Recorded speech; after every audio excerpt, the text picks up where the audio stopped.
Hi, I'm Paul Stringfellow. Welcome to a brand new series of tech interviews. This is the first show of 2021.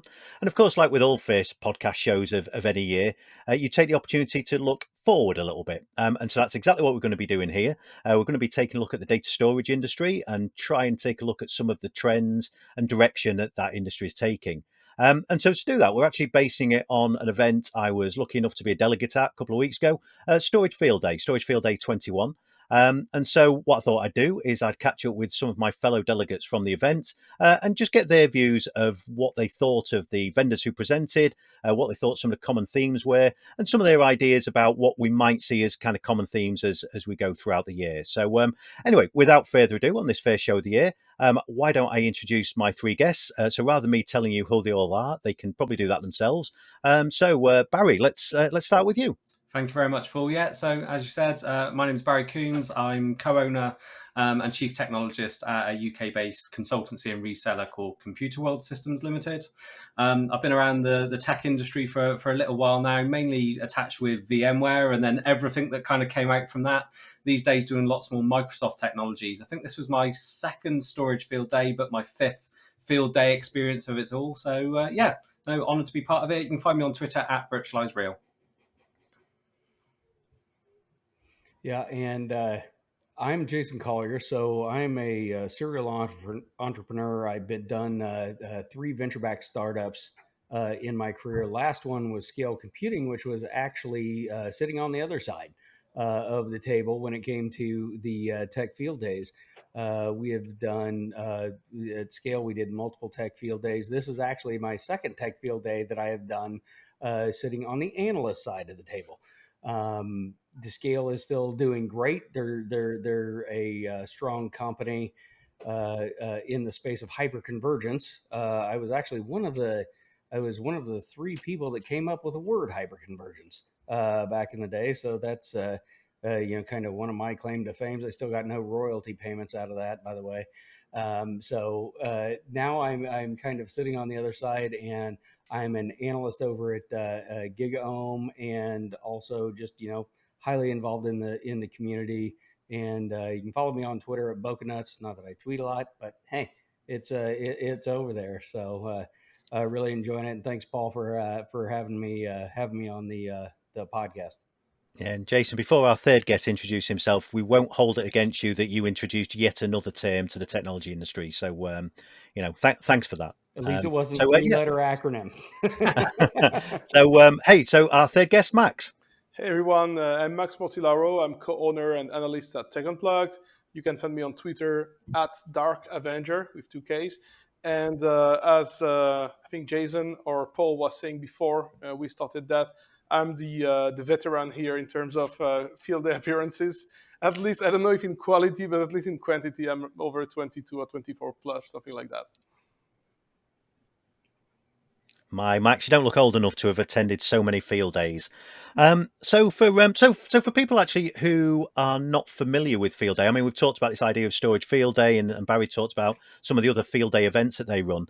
Maybe as the veteran of the group, Max, do you want to kind of, for those who are not familiar with the platform, talk a little bit about what Storage Field Day is, what they do and what they look to achieve? Absolutely. So I'll try to resume that somehow, because I'm not the best expert at explaining this kind of things. But in essence, Tech Field Day and Storage Field Day events, they have a lot of, let's say, variation based on the audience and the type of industry in IT. What Tech Field Day does is that they bring vendors on one side and delegates, which are kind of experts in that field of industry. For example, in the case of storage, you'll have storage vendors which are going to present their technology. They're going to present, for example, a brand new product or a new release, or going to do a deep dive about something. And then the delegates are going to kind of ask them questions, interact with them. Sometimes they're going to call them out, so it's pretty interactive. And the great thing about that is that it's streamed live and the videos are recorded. So you can always get back to that personally, if I can say one thing about Field Day, it's really a treasure trove of information. It is the place where I go whenever I need to kind of deep dive on something, even more than looking at white papers or documentation.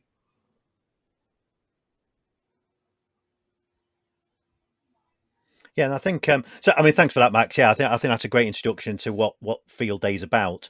And actually, something that you mentioned there, which I think is really important with this kind of stuff, is that all of those presentations are left there as a resource via Gestalt IT and the Field Day YouTube site. So you can kind of go in there, and I always find them a really useful learning resource as well. The ability to, if I'm looking at a new vendor in any kind of topic, it's not just as Barry kind of hinted at, it's not just storage that have field day events. There's networking field days, cloud field days, new kind of AI field days. So if you're looking at any of those kind of industries, it's a great way to find out what some of the vendors are doing in that space. So, but the guys at Field Day are grown up enough to do their own promotion. So we'll stop doing that here. So I kind of what I wanted to do during the show is just to kind of get a feel for what you guys thought in terms of general trends. So we saw, I think it was 6 presenters over the 3 days. And did you see any kind of common themes that you want to pick up on them? Who wants to pick that up first?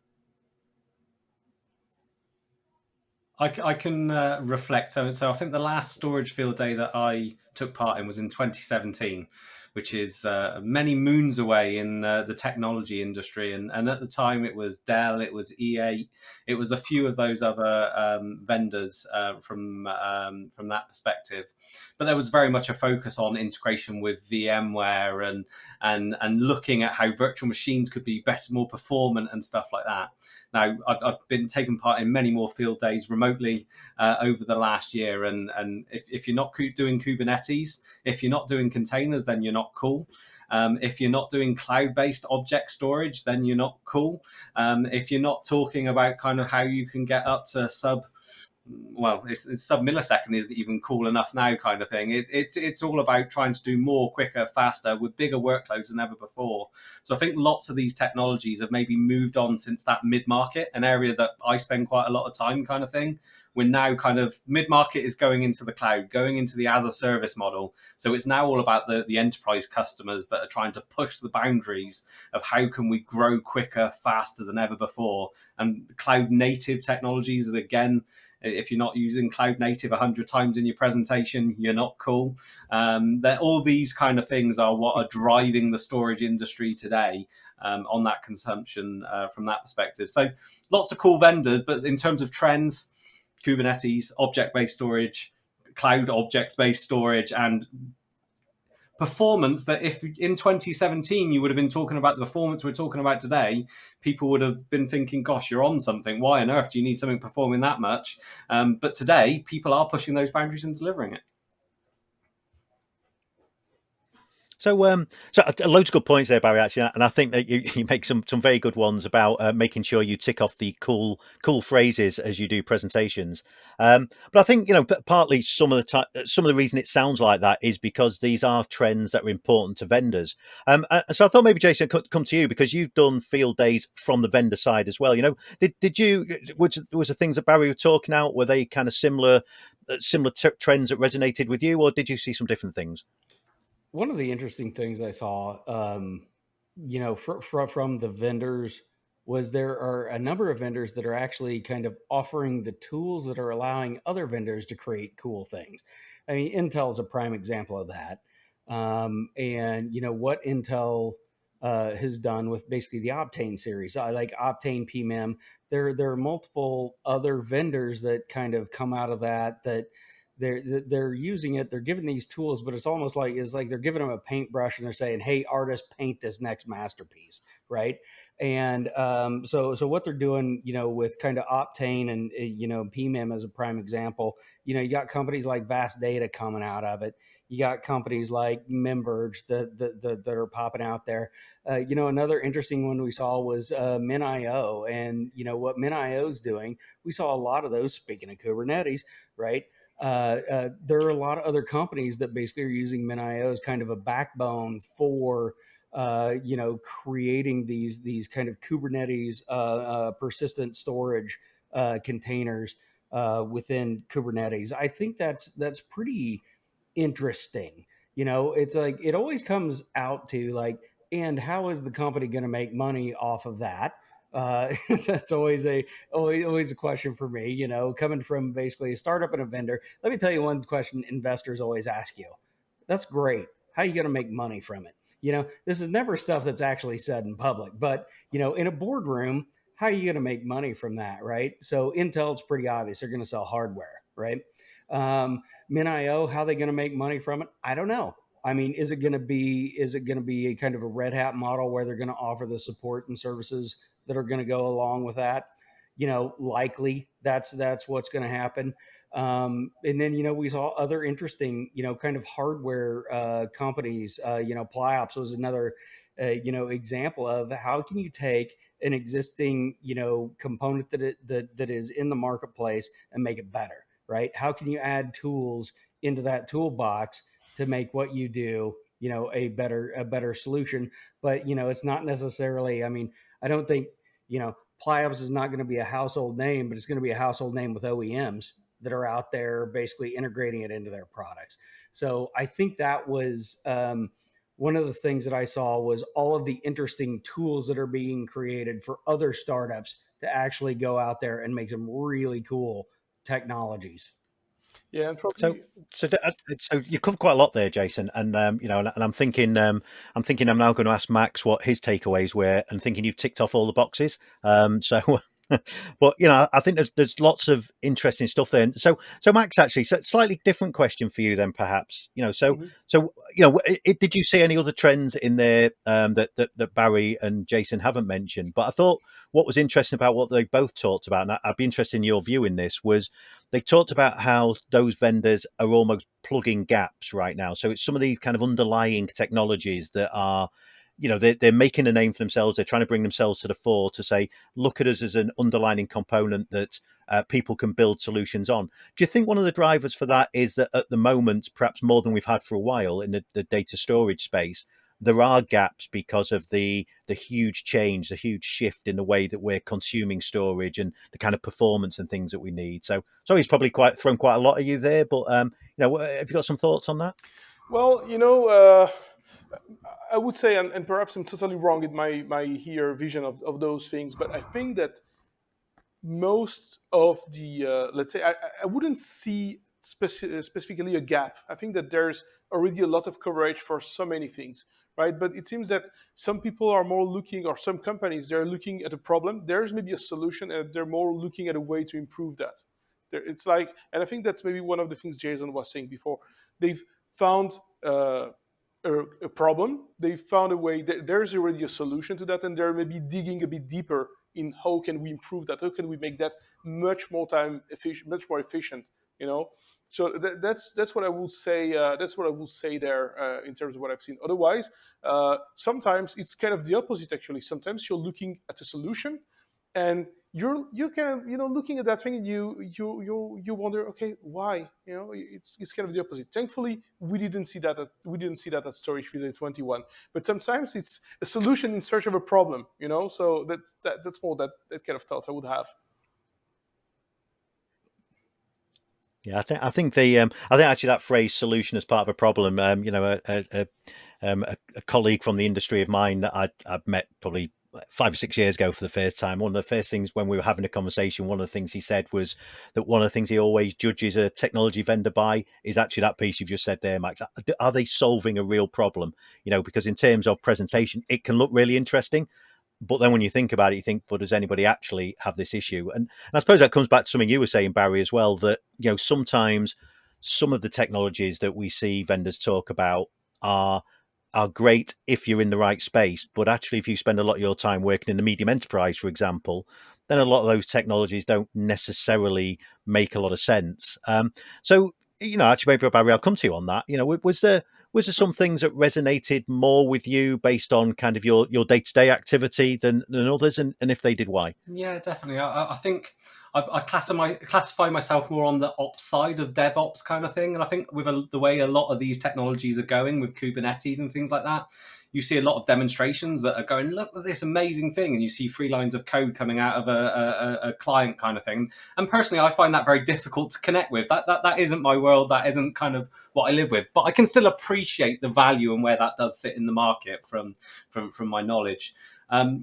Now, there were some technologies that did resonate with me, even if they're not necessarily mid-market, but I can see the problem that they are trying to solve, and I can still feel it from where I am. So things like Nasuni, and having that global file system, understanding the user's pain, understanding the administrator's pain, and all the years we've been trying to deal with awful technologies like DFSR and things like that to try and get documents where they need to be at a certain place at a certain time, help with fantastic presenters from that company that were able to tell the story and the vision, and that certainly really connected with me from that space. I think it was really good from an Intel perspective. So I think Max and I were on the Intel moment. I can't remember, Jason, if you were on that as well, back in December. And I quite enjoyed the conversations back in December from a geeky side of things, seeing how many IOPS we could do, how much latency, and what this cool component was. But I certainly didn't come away from it going, great, I could know how to use that. I was kind of thinking, cool, let me shove that in something and see what it could do kind of thing. But this time they were bringing that kind of, look, this is what they could do with this. And it kind of made you realize, whilst I'm not maybe connected with some of those worlds, I could then feel that. I could then go, actually, do you know what Intel are doing in the world now, in the space, in the technology to connect me with that problem? And I suppose the last one, there was MinIO, a very command line driven to start with, enabling great things in Kubernetes. I think I could connect with the raw nature of what they were trying to do. They weren't trying to bolt this whole other thing onto Kubernetes. It was, look, we're working in harmony with Kubernetes at the operator level and things like that. But then they brought it right up to my speed kind of thing. Look, day 2 operations. It's all well and good, all this command line stuff, while it's the dev team going out there and doing it. But how is the operations team then going to be managing that? And they did bring up the conversation of VMware, and that fits for some people and not for other people. But I like these technologies that does kind of relate at the different levels. I was able to resonate with PlyOps because I used to be a DBA back in the day. And whilst my problems were solved just by putting an SSD in the server back 10 years ago when I was doing that, I can imagine how things have come on. Certainly some of the SQL scripts that I was running back in the day used to take 36 hours to run, and the more senior DBA in the team used to have to sit there and nurse most of it because it would go wrong halfway through and he'd have to go and change it, figure out where it left off and go and kick it off again. Whereas these days, the transactional nature of the databases and how quick, you want to get as much bang for your buck as it was. So some really cool technologies, particularly those ones, and very much resonated with me because I could feel the problem they were trying to solve. So you raised a couple of interesting points, and Jason, I'd like to come to you with this, just for your view on it. Because again, as somebody who's been there from a company who has presented at these kind of events with a solution to a problem, I thought there's a couple of really interesting points there that Barry made. I thought one thing that was covered, and I thought actually, and I forget the presenter's name, but the database guy who presented from NetApp, I thought did a really interesting job with this, where he talked about the idea that we've become lazy in this as an industry as we found faster and faster technology. We've used that to beat to death a problem as opposed to properly looking at a problem and saying, how do I solve this? How do I solve the cause of this problem, as opposed to hiding the cause because I can buy a load of really fast disk. And so I don't know whether that's something that you see in the industry in general, and also maybe as an addition to that, this idea of solving, as Max touched on as well, solving problems that don't necessarily exist. Did you see did you feel all of the vendors were providing solutions to problems that actually do exist, or did we end up down some rabbit holes that maybe weren't that relevant right now? I would say, a little bit of both. There are definitely rabbit holes that were gone down. And, once again, kind of echoing, I think Nasuni's solving a problem, right? They're solving a problem that customers have today.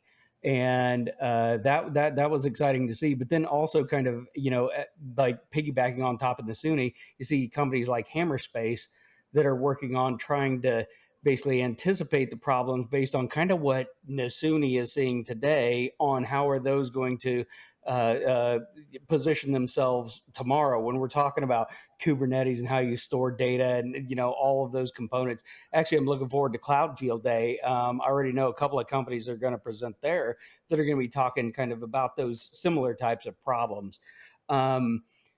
There are, specifically about the NetApp question. Like, I love that presentation too. When you got a DBA up there talking about DBA problems, I mean, that's fun because that is literally a real world problem that there are real world solutions to.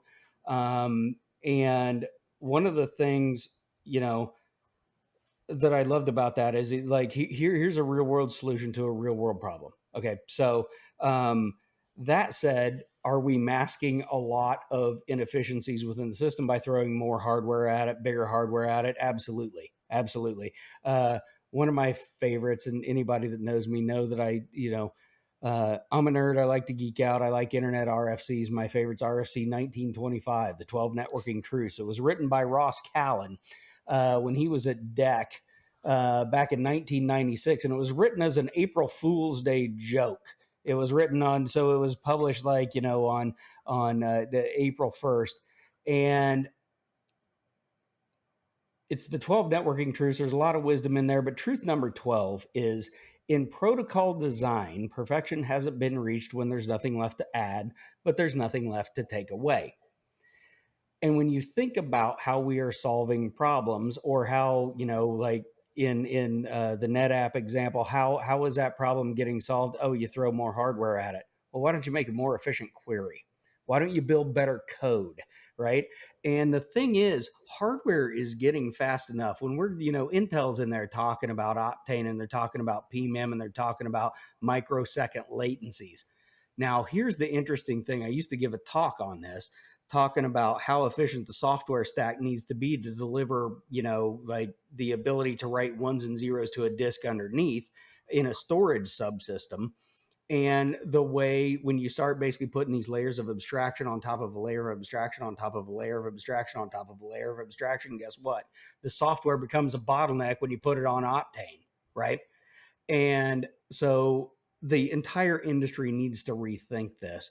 And kind of a broader concern that I have is more and more, we aren't teaching the right low-level skills in the colleges, universities, and everybody. We're talking about low code, no code stuff now, and I'm just like, I'm scared to hell that people still don't know assembler, right? You need assembly language knowledge to understand how hardware works. And so from that perspective of making things more efficient, it's going to be harder and harder as we go forward from an industry perspective to make things more efficient when people don't understand where the efficiency comes from in the first place. So it may make you feel better to know, Jason, or not, that my very first IT book was about writing assembly code. So when I was a kid. Now the problem is I don't remember a word of it, but it's the thought that counts. So there's two things I want to do. Is I appreciate we're coming to kind of the end of our recording time here. So I've got a question for Max, and then maybe for all of you to think about is we'll do a quick kind of round the table to see what your main takeaway from Storage Field Day was, and how you think it's going to impact the storage industry and IT in general over the next 12, 24 months, as though any of us could guess what the next 12, 24 months is going to look like. Because none of us guessed in January last year what the next 12 months were going to look like, did we?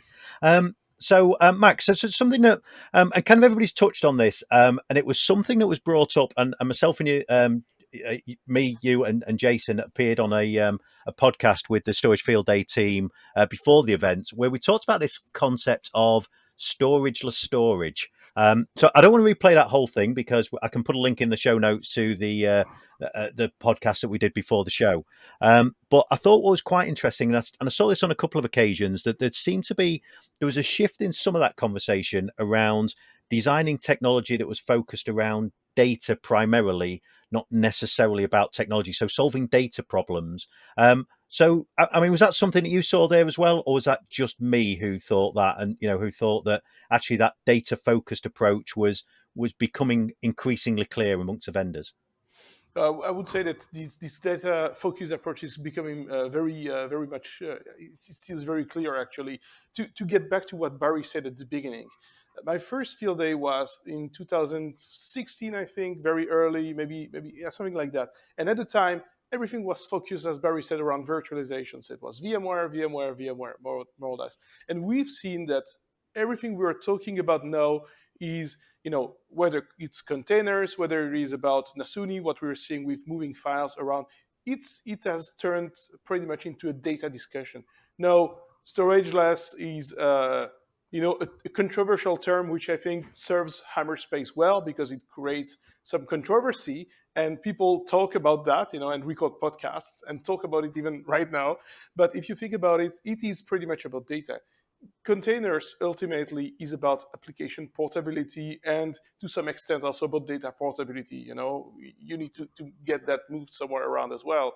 When you talk about storage these days, it is not just a conversation about primary storage, but you're also talking about secondary storage. And as soon as you start talking about secondary storage or object storage or file storage, you're talking about data management, what we do with that. In fact, one of the most common complaints when you're talking about some kind of storage system that is just not, the primary storage in a way, all of the analysts start asking, okay, fine, but what do we do next? Do we have some data management capabilities here? Can you run some kind of analytics on your data and so on? We've seen that with the new Nasuni, right? They were proposing they have this kind of data connector, and it's great, but can they go beyond that? Does it make strategically sense or not? So that will be kind of my view on that. We are talking about data these days, but do we have the capabilities, to really analyze this data? I don't know.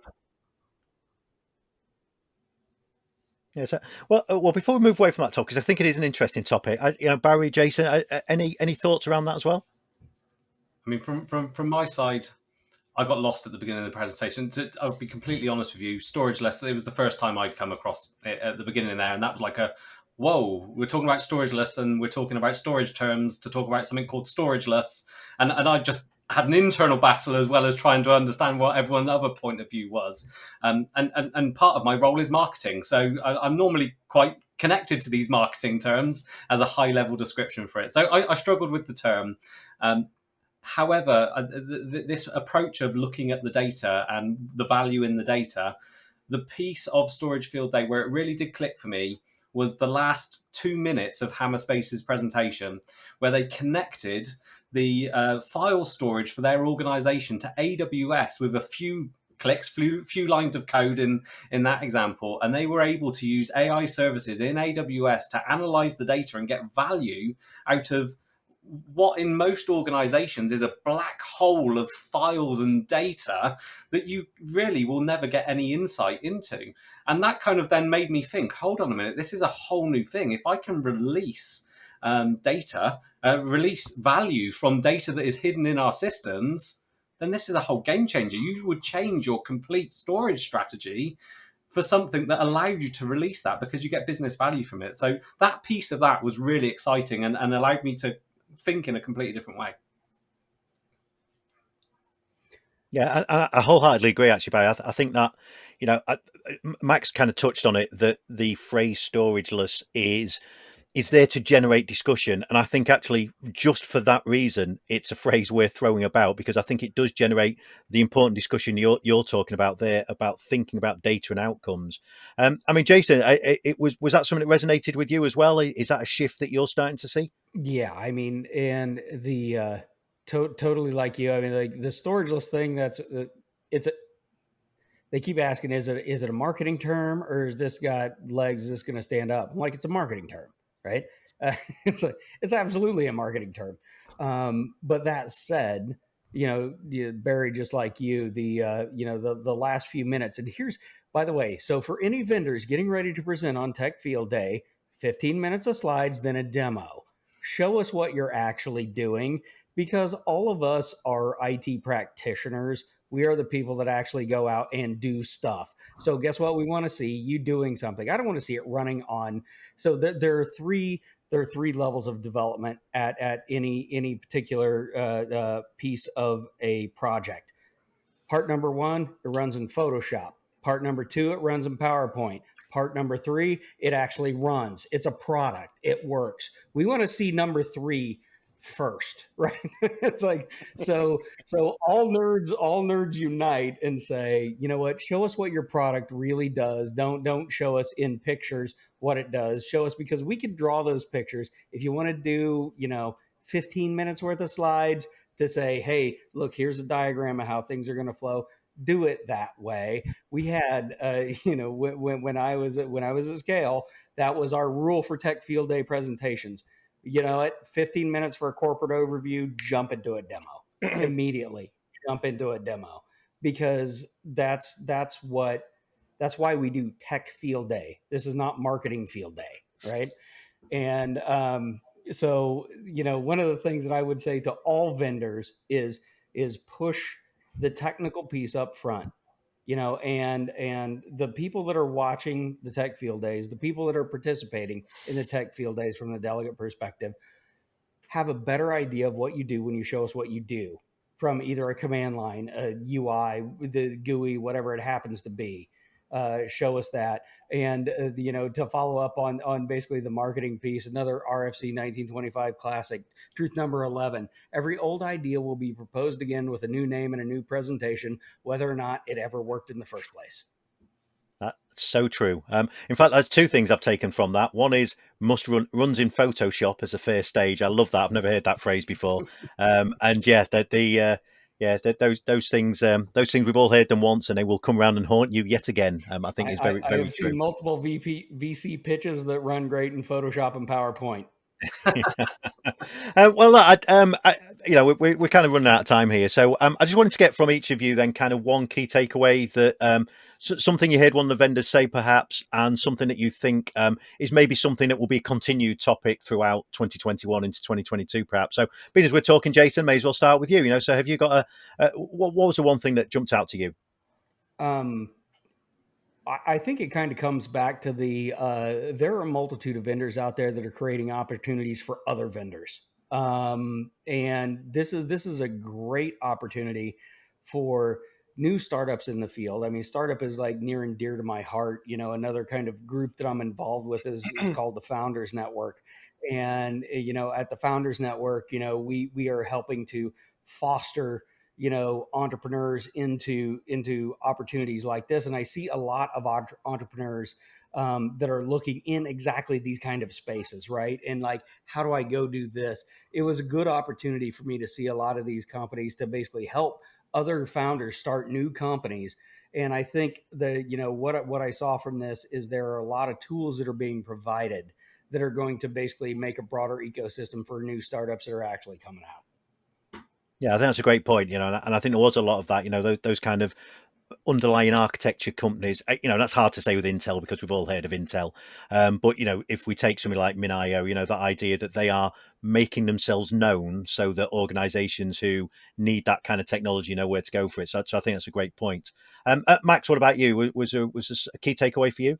Yeah, so a couple takeaways for me. I mean, in terms of presentations, companies which are presenting, I really, really loved what Intel did because, as Barry said, we went from here's a product which has certain characteristics and which is very fast. We got the hero numbers. I've been covering Optane for quite a while, from going from outspoken critic into someone who absolutely loves what Optane does. I think it goes to, as everything, understanding things. But we got a demonstration of what it actually solves. And I think that we're going to continue hearing about Optane in the years to come, definitely. Nasuni was great as well. I've been covering that, by the way. I got so excited about that. So that's said and done. And maybe the other thing as well was that that's perhaps more of a kind of perception that I had, which is that some companies try to do a lot of things at the same time. I'm not seeing that only at Field Day, but I'm seeing that with other companies which I have a chance to interact with.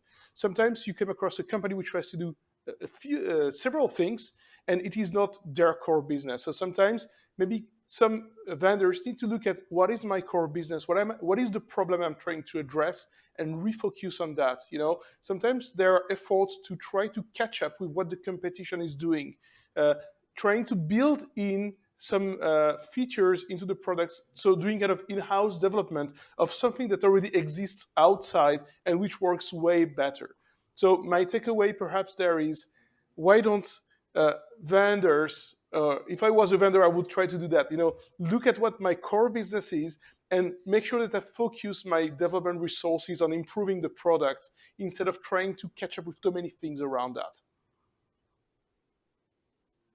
I think that's a great point as well. There's absolutely nothing to be ashamed of in being good at one thing. I think there's no problem with that at all. So yeah, a great tip. And Barry, to wrap up, what was a key takeaway for you? So I've seen my role attending things like field days as putting my shoes in the same shoes as administrators all over the world, storage administrators, and a lot of people aren't just storage administrators. The roles have diversified over time.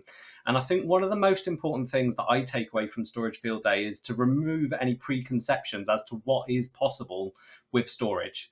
If you're very connected with what you have there in front of you and what you believe is possible, whether that's a performance limitation or a file system limitation or something like that, you end up with a very closed mindset where your innovation, your ability to deliver something for your business is held back by the preconceptions that you may have. And attending something like Field Day for me, all of a sudden I realized Intel got more performance than we could ever need, kind of thing. We've got Nasuni and Hammerspace. Well, hold on a minute. My preconceptions of what is possible with a file system across the globe is there. So forget those preconceptions you've got and release your mind. And then I suppose to go to Max's point is to the vendors, be very clear as to what problem you're addressing, who you're addressing it for as quickly as possible. And I think as Jason kind of said, that first golden 15 minutes, which lots of people that attend field days, come on, get to the tech, get to the bit underneath it, because lots of people that are on the panel already know the marketing stuff. They already know the marketing slides, but I always secretly kind of sit there very quietly and go, I quite like this bit. I quite like that positioning, because I'm not like some of you guys out there in the storage industry all the time. So I like that positioning. And we've given a lot of love to Nasuni already, but I think it was Anne Blanchard from Nasuni. And a number of us were saying this on the back channel is, gosh, this lady just smashed it. She told us exactly what we needed to know in those first 15 minutes to key up the rest of them, and absolutely smashed it. And I really think that, kind of to Max's point, what problems is solving? Where do I need to be getting my mindset going for the rest of this presentation? I think that is really important, and pulls into my first point of remove your limitations because other things are now possible.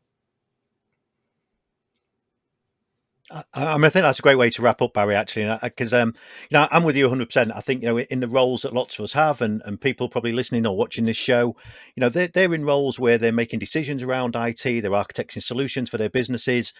And sometimes I find that we often, obviously not people listening and watching to us because they're open-minded enough to be doing this, but I do think I often will meet people who are a little bit closed to that kind of thing. They see their problem, they see their challenge, and and I get it. We're busy, the busy lives in and outside of work, and it's not often easy to take additional time to go and look at something like a storage field day. But I'm kind of with you, be open-minded about that kind of stuff. Make that a priority as part of your job to go and learn, whether it's field day events, whether it's vendor conferences, whether it's general tech conferences, whether it's local community events, whether it's the kind of blogs and podcasts that you guys put together, or, the analyst work that, that you guys do. There's always lots of useful information there. So I think that's a great way to wrap up, Barry. And gents, we've kind of run out of time here.